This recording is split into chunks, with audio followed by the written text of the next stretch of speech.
अटल बिहारी वाजपेयी की 25 दिसंबर का आज का दिन भारतीय राजनीति और भारतीय जनमानस के लिए एक तरह से सुशासन का अटल दिवस है।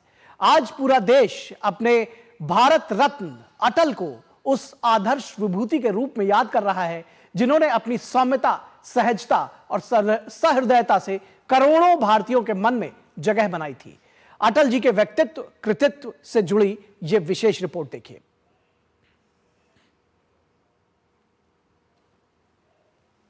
देश भारतीय राजनीति के शिखर पुरुष पूर्व प्रधानमंत्री भारत रत्न श्रद्धेय अटल बिहारी वाजपेयी को उनकी 100वीं जयंती पर श्रद्धा सुमन अर्पित कर रहा है।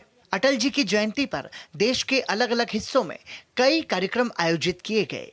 इस अवसर पर उनके समाधि स्थल सदैव अटल पर देश के गणमान्य लोगों ने श्रद्धांजलि अर्पित की। इस मौके पर राष्ट्रपति द्रौपदी मुर्मू, उपराष्ट्रपति जगदीप धनखड़ और प्रधानमंत्री नरेंद्र मोदी के साथ अन्य विशिष्ट अतिथि मौजूद रहे। गौरतलब है कि पूर्व प्रधानमंत्री अटल बिहारी वाजपेयी की जयंती के अवसर पर देश भर में सुशासन दिवस मनाया जा रहा है। आज भारत रत्न अटल जी के जन्म के 100 साल हो रहे हैं। अटल जी की जयंती का ये पर्व सुशासन की, सुसेवा की हमारी प्रेरणा का भी पर्व है। संसद भवन के केंद्रीय कक्ष में भी अटल बिहारी वाजपेयी को श्रद्धांजलि अर्पित की गई। लोकसभा अध्यक्ष ओम बिरला, केंद्रीय स्वास्थ्य मंत्री जेपी नड्डा, सूचना प्रसारण मंत्री अश्विनी वैष्णव, केंद्रीय मंत्री भूपेंद्र यादव, कांग्रेस अध्यक्ष मल्लिकार्जुन खड़गे, भाजपा सांसद बांसुरी स्वराज सहित कई नेताओं ने श्रद्धांजलि अर्पित की। लखनऊ में मुख्यमंत्री योगी आदित्यनाथ और रक्षा मंत्री राजनाथ सिंह सहित भाजपा के कई बड़े नेताओं ने पूर्व प्रधानमंत्री और भारत रत्न अटल बिहारी वाजपेयी को पुष्पांजलि अर्पित की। इस मौके पर राजनाथ सिंह ने कहा कि अटल जी के सुशासन की दूसरे देश भी प्रशंसा किया करते थे, तो वहीं मुख्यमंत्री योगी आदित्यनाथ ने उनकी कविताओं को याद किया। अटल बिहारी वाजपेयी जी ने जिस प्रकार की गवर्नेंस इस भारत को दी है, उस समय की उनकी गवर्नेंस जो थी उसकी दुनिया के दूसरे लोग भी तारीफ करते थे। आजाद भारत के इतिहास में पहली बार ग्रोथ रेट, विकास दर 8.4% उस समय पे पहुंची थी। उसकी सर्वत्र सराहना होती। अटल जी एक कवि भी थे, उनकी कविताएं बड़ी प्रसिद्ध रही हैं। उससे संबंधित काव्य पाठ का आयोजन भी किया गया और मुझे प्रसन्नता है कि युवाओं ने इसमें बड़ी रुचि ली। आंध्र प्रदेश के राज्यपाल एस अब्दुल नजीर ने राजभवन के दरबार हॉल में आयोजित एक कार्यक्रम में अटल बिहारी वाजपेयी के चित्र पर पुष्प अर्पित कर श्रद्धांजलि दी।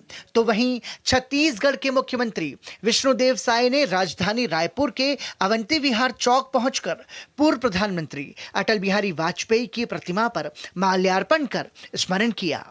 ओडिशा के संबलपुर में केंद्रीय मंत्री धर्मेंद्र प्रधान ने पूर्व प्रधानमंत्री अटल बिहारी वाजपेयी की 100वीं जयंती पर उनकी प्रतिमा का अनावरण किया। वहीं गुवाहाटी के असम के मुख्यमंत्री डॉक्टर हिमंता बिस्वा शर्मा ने भारत रत्न पूर्व प्रधानमंत्री अटल बिहारी वाजपेयी की 100वीं जयंती के उपलक्ष्य में अटल उद्यान में उनकी प्रतिमा का अनावरण किया।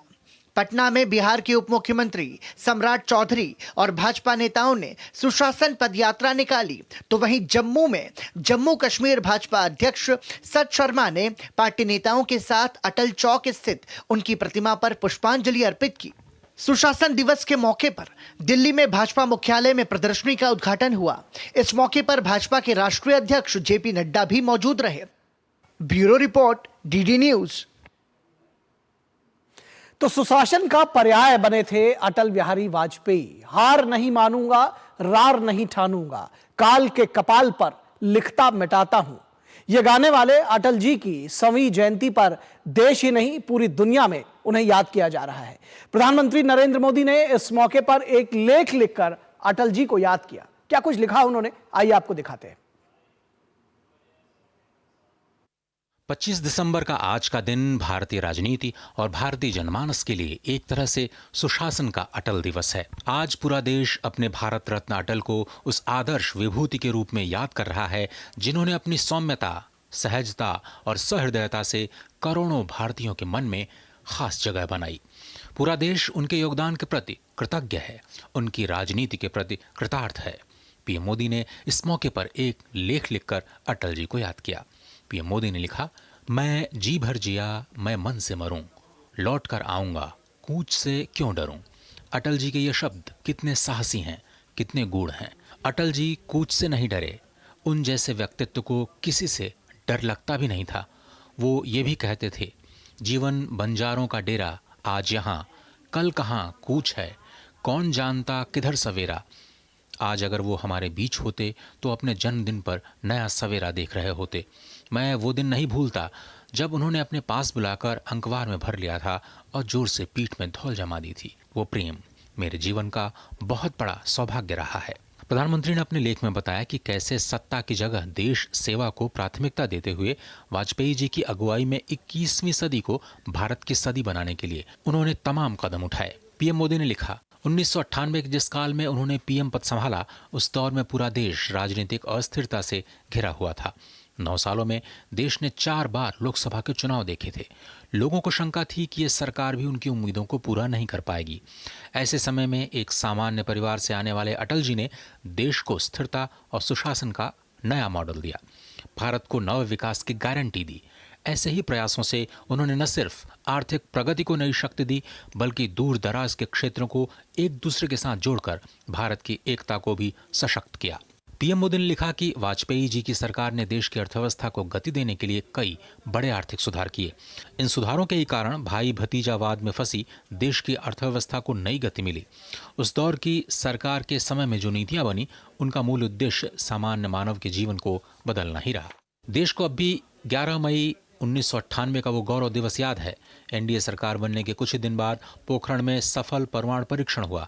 इसे ऑपरेशन शक्ति का नाम दिया गया। 11 मई को हुए परीक्षण ने तो दुनिया को भारत के वैज्ञानिकों की शक्ति से परिचय कराया था, लेकिन 13 मई को हुए परीक्षण ने दुनिया को दिखा दिया कि भारत का नेतृत्व एक ऐसे नेता के हाथ में है जो एक अलग मिट्टी से बना है।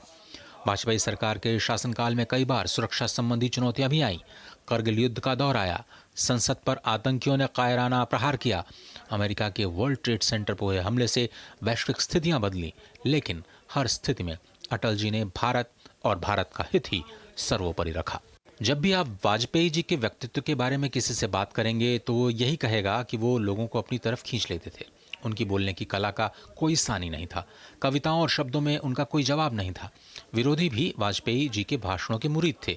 युवा सांसदों के लिए तो वो चर्चाएं सीखने का माध्यम बनती। संसद में कहा गया उनका ये वाक्य, सरकारें आएंगी जाएंगी, पार्टियां बनेंगी बिगड़ेंगी, मगर ये देश रहना चाहिए, आज भी मंत्र की तरह हम सबके मन में गूंजता रहता है। उनमें सत्ता की लालसा नहीं थी। 1996 में उन्होंने जोड़ तोड़ की राजनीति न चुनकर इस्तीफा देने का रास्ता चुन लिया। जब भी सत्ता और विचारधारा के बीच एक को चुनने की स्थिति आई, उन्होंने इस चुनाव में विचारधारा को खुले मन से चुन लिया। अटल जी की 100वीं जयंती भारत में सुशासन के एक राष्ट्र पुरुष की जयंती है। आइए हम सब इस अवसर पर उनके सपनों को साकार करने के लिए मिलकर काम करें। Bureau report, DD news.